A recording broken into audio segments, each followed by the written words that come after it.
Buongiorno a tutti, grazie mille per la presenza, grazie alle colleghe Vanessa Camani, capogruppo, e alla collega Francesca Zottis, vicepresidente del Consiglio regionale, e Chiara Luisetto, in commissione e vicepresidente della Commissione Bilancio. Siamo qua per un problema molto molto importante che sono le liste d'attesa. Quella delle liste d'attesa è una questione nota, su cui stiamo lavorando come gruppo da tantissimo tempo e l'anno scorso abbiamo infatti depositato una mozione, approvata poi all'unanimità, che impegnava la Giunta a garantire le visite nei tempi previsti e indicati dai medici di famiglia.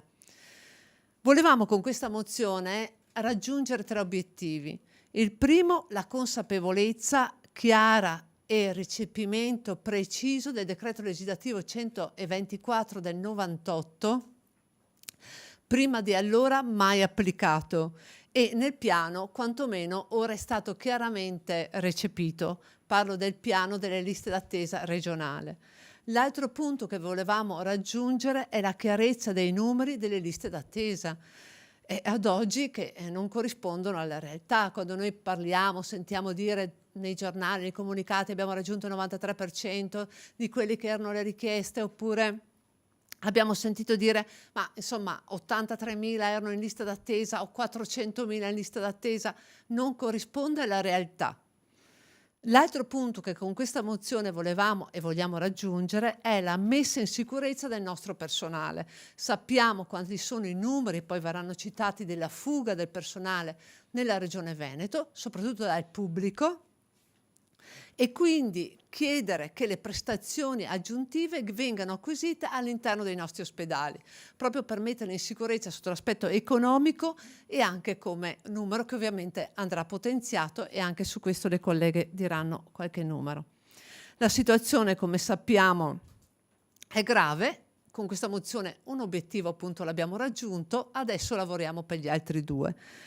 E i dati ufficiali pubblicati dalla Regione risalgono al 2022, ci hanno promesso che ci daranno i dati in questi giorni, speriamo che arrivino velocemente, nel frattempo qualcuno l'hanno già pubblicato, ma noi vogliamo alcune chiare precisazioni che sono le impegnative dei medici, perché una cosa deve essere chiara: qua parliamo di prime visite, parliamo di primi accessi e parliamo di, ovviamente anche una precisazione che deve essere fatta e detta, è quella delle prese in carico per quanto riguarda già le malattie croniche, che sono altre cose. Quindi importanti sono appunto i dati delle prescrizioni mediche, che nel 22 erano in Veneto 29 milioni e di cui sono state eseguite esattamente 16 milioni, dati regionali, di cui 11 milioni circa dal pubblico e 5 milioni circa dal privato convenzionato. Abbiamo preparato appunto delle slide. Avanti. Ecco, sono i 29 milioni che dicevamo prima, 29 milioni per quanto riguarda le impegnative dei medici, 16 milioni quelle effettivamente eseguite in Veneto nel 2022. Avanti. Ma guardate, la realtà è completamente diversa, tanto che abbiamo delle segnalazioni dei cittadini, e queste segnalazioni, che noi ne citiamo qualcun'altra l'abbiamo detta anche in Consiglio, le riceviamo tutti, io credo, e nessuno le può negare. Sono segnalazioni di persone che non entrano a far parte delle liste d'attesa. Non vi entrano a far parte delle liste d'attesa perché evidentemente il CUP dice che non c'è posto, rimanda la visita, rimanda la chiamata, oppure appunto non trova la possibilità di fissare la visita. Guardate, lavoro come insegnante, dice una signora a me, lavoro come insegnante in una scuola elementare, 2 ragazzine hanno bisogno del sostegno, ma i loro familiari non riescono a prenotare, avere una visita neuropsichiatrica infantile per poter accedere a questo servizio. Se passa anche quest'anno, ovviamente rimarranno senza sostegno anche l'anno prossimo. Tempi di attesa troppo lunghi al CUP, tanto che rimangono insomma, tante persone, noi abbiamo il 23 e passa per cento, over 65, rimangono al telefono per parecchio tempo per poi sentirsi dire non c'è posto. Prego. Anche qua ecografie fissate molto in avanti, e di servizi per quanto riguarda le prenotazioni, perché poi anche la lontananza dei servizi è molto importante, per cui alcuni sono anche costretti a rinunciarvi. Prego. Allora, come dicevo, una premessa va fatta, deve trattarsi di prime visite, perché le visite di controllo, la legge dice, il piano delle liste d'attesa regionale dice, cosa ovviamente già previsto dalla legge in precedenza, nulla di nuovo, che quelle di controllo devono essere fissate direttamente dallo specialista. Non è più possibile accettare che un cittadino che chiede, che ha una malattia cronica, una malattia ovviamente di cui è già stato preso in carico, debba addirittura fissarsi la visita che non viene mai messa o indicata nei tempi, per cui deve assolutamente essere lo specialista e dobbiamo pretenderlo che lo faccia. Gli altri sono i primi accessi di cui stiamo parlando. Allora, ovviamente la richiesta deve essere del medico di famiglia e ci sono 4 classi di priorità nel Veneto stabilite dal piano nazionale, dal piano regionale delle liste d'attesa e queste sono ovviamente le classi di priorità. Abbiamo le 24 ore, le 72, i 30 giorni, i 60. Prego. Il paziente contatta il CUP, deve essere attraverso il CUP. Cosa succede? Il CUP ha 2 possibilità, non ne ha altre. 2 possibilità. La prima è quella di fissare la visita nei tempi richiesti dal medico, di cui si ha l'impegnativa. L'altra possibilità che il CUP ha, l'operatore ha, è quello di metterlo in preappuntamento. Non c'è più un termine chiaro e preciso del preappuntamento. Sappiamo che comunque il cittadino che viene messo in preappuntamento deve ricevere la telefonata dal CUP nei tempi previsti, ovviamente, e indicati nell'impegnativa, perché devono essere rispettate le classi di priorità, altrimenti violiamo quella che è la normativa. Dobbiamo annotare nel momento in cui chiamiamo il CUP o ci rechiamo il CUP, dobbiamo annotare con chi parliamo e ovviamente prendere promemoria di tutto quello che ci viene detto. Prego.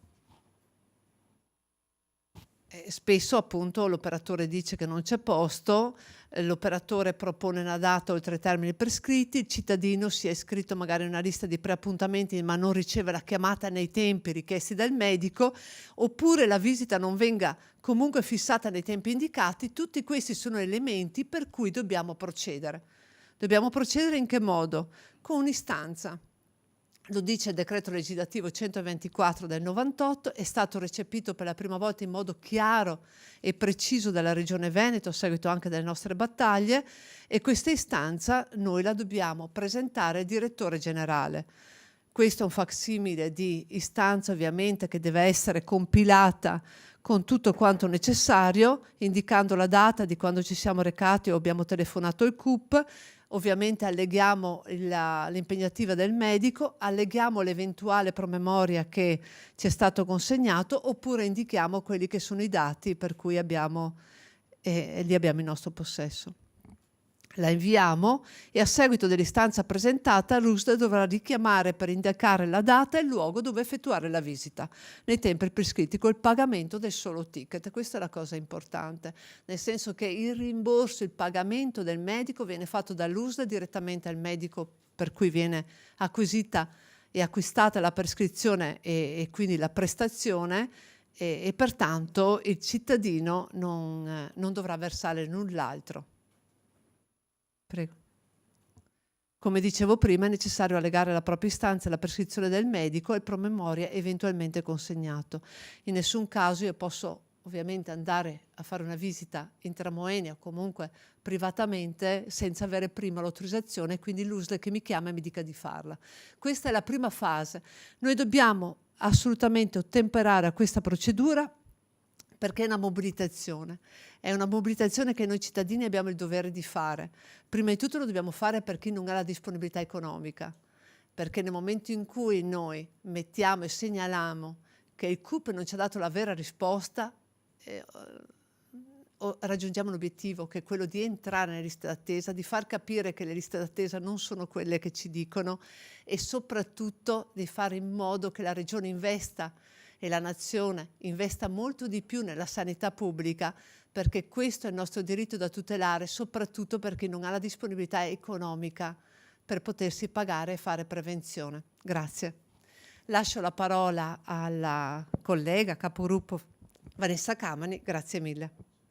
Grazie a te Anna, perché su questo tema delle liste d'attesa ti sei resa protagonista di un lavoro di approfondimento e di studio che oggi ci consente di provare ad offrire ai cittadini una risposta concreta rispetto ad un bisogno, ad un diritto che in questo momento anche in questa regione non viene soddisfatto. Perché sul piano politico la premessa di questa discussione è che la destra al governo non si occupa di sanità pubblica. Non si occupa la destra che ci governa a Roma, con un fondo sanitario della nazionale fortemente e gravemente sottofinanziato, con un decreto sulle liste d'attesa, quello di cui si sta discutendo e rispetto al quale la maggioranza sta litigando anche in queste ore al Senato, è un decreto inutile, una scatola vuota, e non si occupa di sanità pubblica neanche nella regione del Veneto. Allora noi abbiamo voluto fare questa conferenza stampa per smentire la narrazione a cui abbiamo assistito qualche settimana fa ad opera del presidente Zaia e dell'assessore Lanzarin, che evidentemente trasmettendo direttamente da Marte spiegavano ai marziani che popolano il Veneto che in questa regione non c'è più un problema di liste d'attesa, che senza soldi e senza risorse e senza investimenti i maghi sono riusciti a risolvere il problema delle persone che hanno bisogno di una prima visita, di un esame diagnostico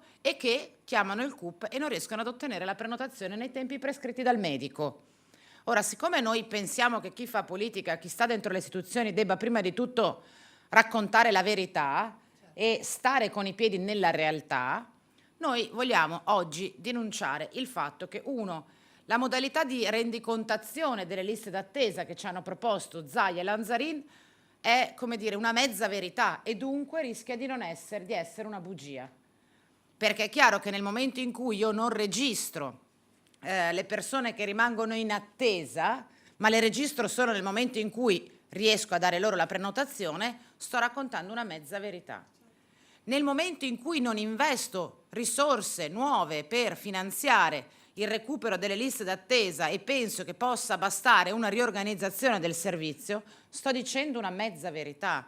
Se io mi limito a lamentarmi per il fatto che i bandi di gara, gli avvisi per le assunzioni vanno deserti e quindi non è colpa mia se nessuno si presenta per fare quel mestiere, evitando accuratamente di spiegare quante cose non sono state fatte in questi anni per rendere la professione sanitaria attrattiva sia sul piano professionale che remunerativo, sto dicendo una mezza verità. Allora noi pensiamo, ma per rispetto di tutte quelle persone che chiamano il CUP e non riescono a prenotare la visita di cui hanno bisogno, che intanto, ancora prima delle soluzioni, serva la verità. Abbiamo presentato un progetto di legge statale che ovviamente, come tutti i progetti di legge che deposita la minoranza, non è ancora stato incardinato, discusso ed esaminato dalla Commissione di merito. Lo dico in un giorno in cui in aula stiamo perdendo il tempo a discutere un PDL pagliacciata sulla giornata regionale dell'autonomia. Ecco, mentre il Consiglio regionale discute delle giornate inutili sull'autonomia, noi abbiamo tanti progetti di legge, tante proposte concrete, attraverso le quali proviamo a offrire alcune soluzioni, alcuni spunti di riflessione. Ne abbiamo presentato un progetto di legge statale insieme ad Anna Maria, in cui chiediamo due cose semplici: l'aumento degli stanziamenti nazionali per la sanità, parametrandoli al PIL, quindi chiediamo che il Fondo Sanitario Nazionale arrivi almeno al 7,5% del PIL, e chiediamo lo sblocco delle assunzioni del personale sanitario e del personale medico, perché senza le persone è impossibile dare risposte, soprattutto in un comparto come quello della salute, che è per definizione ad altissima intensità di capitale umano. Cioè sono le persone, i medici, gli infermieri, gli operatori sociosanitari che consentono di corrispondere al diritto alla salute prima di tutto, anche prima dei macchinari super tecnologici. Quindi per risolvere le liste d'attesa e più in generale per rafforzare la sanità pubblica servono più soldi e più personale motivato a svolgere la propria professione. Da questo punto di vista in Regione Veneto siamo ancora troppo lontani dall'obiettivo, e siccome noi invece pensiamo che il diritto alla cittadinanza si realizzi prima di tutto garantendo a tutte e a tutti la parità d'accesso a un servizio così fondamentale come quello della salute, siamo ancora oggi a ribadire che per noi questo punto di vista è essenziale. Lasciamo la parola alle colleghe, io lascio il mio posto e ringrazio ancora Anna Maria per il lavoro fatto. Grazie a Vanessa. Chiamerei appunto Francesca Zottis, a cui do la parola, e poi Chiara Luisetto. Grazie.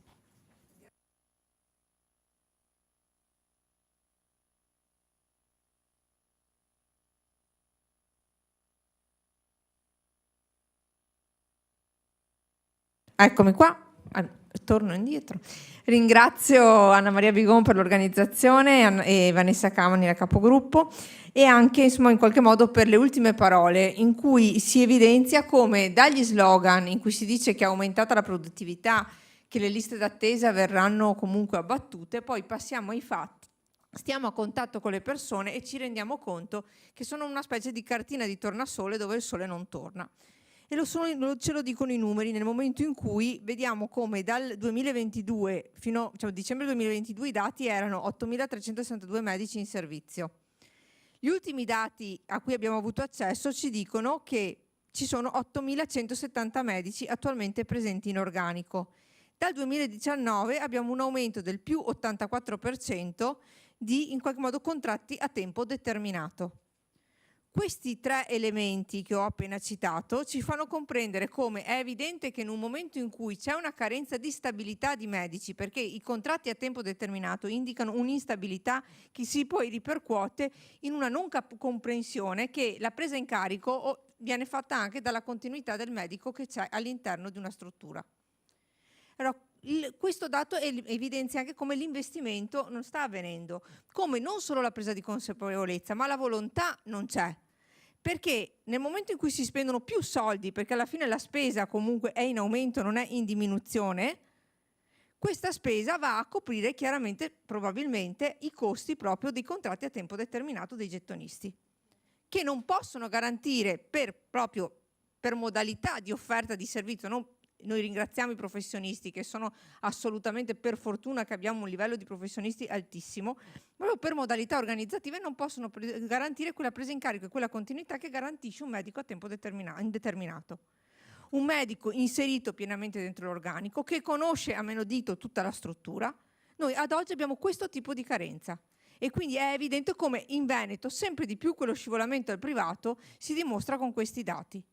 E il fatto di abbattere le liste d'attesa non può essere solo una cosa che annunciamo, deve riscontrarsi anche proprio nei fatti che devono essere resi noti. Continuiamo a chiedere maggiore trasparenza sui dati perché non c'è solo una questione di vedere quanto in qualche modo si accorciano formalmente le liste d'attesa, ma quante persone rinunciano. Dobbiamo cominciare a trattare questo tema. Quante persone chiamano a un certo punto, non chiamano più perché ti dicono che l'agenda è chiusa, perché ti dicono che comunque l'appuntamento puoi averlo domani mattina in privato ma nel pubblico ce l'hai fra 2 mesi. Queste non vengono monitorate perché queste qui non appaiono più all'interno comunque dei monitoraggi e degli elenchi di quelli che avevano diritto in qualche modo a una presa in carico, ma a quella presa in carico hanno rinunciato. Sul galleggiamento, per quanto ci riguarda, non abbiamo ancora piena chiarezza e contezza sui dati diciamo reali, abbiamo contezza e chiarezza invece sulle persone che manifestano in qualche modo la loro scontentezza, evidenziando e portandoci, e con questo chiudo, le loro in qualche modo esperienze quando chiamano e non trovano riscontro. E quindi, ritorno al primo, non è che entrano e dicono va bene, ci risentiamo, intanto prendiamo l'appunto, escono completamente da quello che è il sistema di sanitario nazionale pubblico. Grazie. Grazie a Francesca Zottis, grazie mille. Chiara Luisetto. Brevemente ringrazio anch'io Anna e la capogruppo per il lavoro svolto. Sono mesi che ci sentiamo dire che il galleggiamento ormai è un antico ricordo, che ormai i numeri raccontano una storia di un Veneto performante molto diversa da quella degli anni scorsi, che i ritardi sono stati recuperati. La domanda prima è se sia vero e, come abbiamo sentito, i dati non sono chiari, sono tutt'altro che trasparenti. La seconda domanda è come stiamo recuperando eventualmente questi ritardi. Lo dice la Corte dei Conti nel suo giudizio di parifica del rendiconto della Regione del Veneto, dei 20 milioni investiti nell'abbattimento delle liste d'attesa, 16 milioni stanno andando al privato convenzionato, alimentando un circolo vizioso di indebolimento del sistema pubblico, di rafforzamento di un privato che dovrebbe essere spalla e partner nella gestione di questo abbattimento delle liste, ma che invece rischia di diventare protagonista e di soverchiare un pubblico in difficoltà. E quando diciamo pubblico in difficoltà, citiamo un altro dato che la Corte dei Conti ci dà. Delle 9 ULSS, su tutte le ULSS del Veneto, 9 sono le ULSS in rosso. Il deficit totale, la perdita totale di 465 milioni di euro, quindi un pubblico che è davvero in sofferenza. E ci siamo trovati a discutere che cosa? Un piano di aggiornamento delle liste d'attesa che punta il dito sui medici prescrittori, sottolineando che è necessario dare una sorta di maggiore precisione alle prescrizioni che vengono date, oppure che punta il dito addirittura sui pazienti che vengono sanzionati se non ritirano i referti nei tempi. Noi crediamo che il problema stia altrove, non stia né nei pazienti né nella professionalità dei medici, ma stia soprattutto in un sistema organizzativo che sta mostrando delle crepe importanti, sulle quali è necessario, come diceva la capogruppo prima, investire, e soprattutto che è necessario vedere, perché se continuiamo a raccontarci una storia che è lontana da quello che vivono le persone tutti i giorni, dai bisogni non soddisfatti, dalle attese che continuano a protrarsi, non troveremo mai risposte, perché non daremo loro credito e non daremo loro il beneficio di una verità che invece vivono sulla propria pelle. Noi crediamo invece sia il tempo di invertire la rotta, di reinvestire nel pubblico, di prendere quei 16 milioni di euro e dare loro una destinazione diversa, e soprattutto di iniziare a credere alle persone che continuano a dirci che non possono aspettare mesi e anni per visite essenziali, per prese in carico che potrebbero salvare loro la vita o cambiare la vita, ad esempio, dei loro figli, come è stato nell'esempio della presa in carico neuropsichiatrica, che sappiamo più precoce è, più può dare risultati e cambiamenti efficaci. Grazie. Grazie Chiara, grazie ovviamente alla capogruppo Vanessa Camani e alla collega Francesca Zottis, e non so se qualcun altro vuole intervenire. La cosa che ci premeva far partire con questa conferenza stampa è un ringraziamento a tutti quelli che si stanno mobilitando e stanno facendo nascere dei punti di aiuto nel veronese, ma anche nel veneziano, ne stanno nascendo parecchi di sostegno proprio della procedura da seguire, perché noi dobbiamo avviare quella mobilitazione chiara, precisa, legale nei confronti della regione e della nazione, affinché la sanità pubblica venga veramente potenziata a difesa di tutti. Grazie.